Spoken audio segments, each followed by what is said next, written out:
Good morning all. This is the first video of 11th chapter Air and Water. So class 5 science. So today we are going to start a new chapter, that is 11th chapter, that is called as Air and Water. Okay. So first in the beginning, what is air? So whatever air you in the previous topic or previous chapters you studied about gases, so that is air. So wherever, and like I am standing here, here is air. Air is present everywhere. So this is suppose the model of the earth. Surrounding it is air. Okay. If I cover this model with a cloth like this, so that is a blanket of air, or that is a cover of air, and this cover is called as the atmosphere. Okay, so air is present everywhere, and the surrounding part of air, that is whatever is surrounding our earth, that is covering as a blanket like this, it is called as the atmosphere. Then air is having different gases, in which oxygen, that is needed for breathing or burning, that is 21%, carbon dioxide is only 0.03%, and nitrogen is the maximum part, that is having 78%.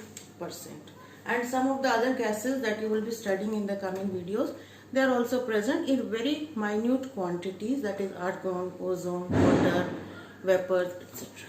So next is, it protects us from the ultraviolet rays of the sun. Like suppose if this is the earth, and if I am beating it with anything, this is not going to beat, this is not going to hurt. That is this cloth or this atmosphere is protecting us from the harmful radiations of the sun. So that is having 5 layers, and like this cloth is having different layers. When I am covering this is having different layers. You can see 1, 2, 3, 4. Okay, 2 here, 1 here, 1 here. So our earth is also made up of 5 layers.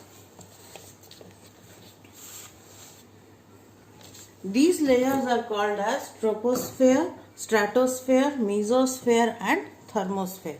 Now if you see the pictures, you can make out easily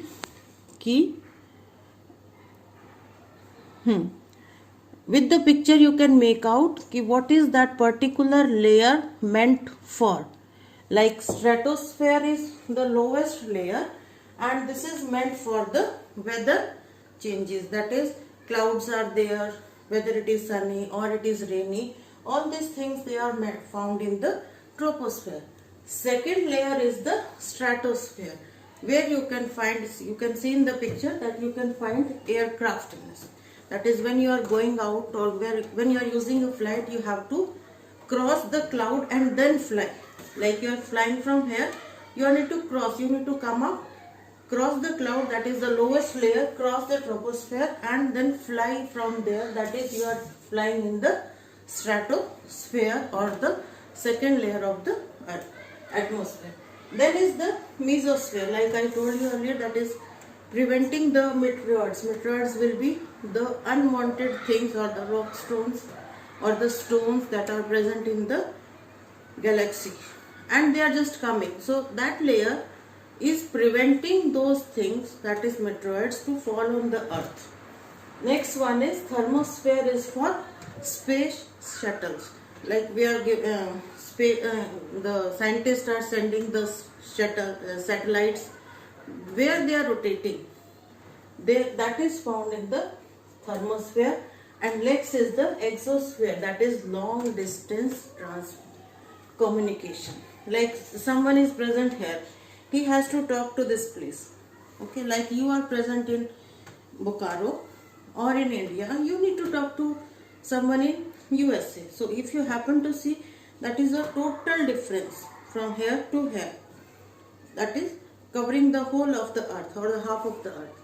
So if you are sending the messages, if something is not, if suppose I am sending the messages from here, like on mobile phone, you are sending the waves.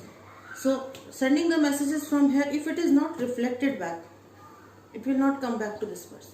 So that is this is done by that is long distance reflection of the waves from the atmosphere is done in the fifth layer, that is the outermost layer, and it is used for long distance transmission or long distance communication.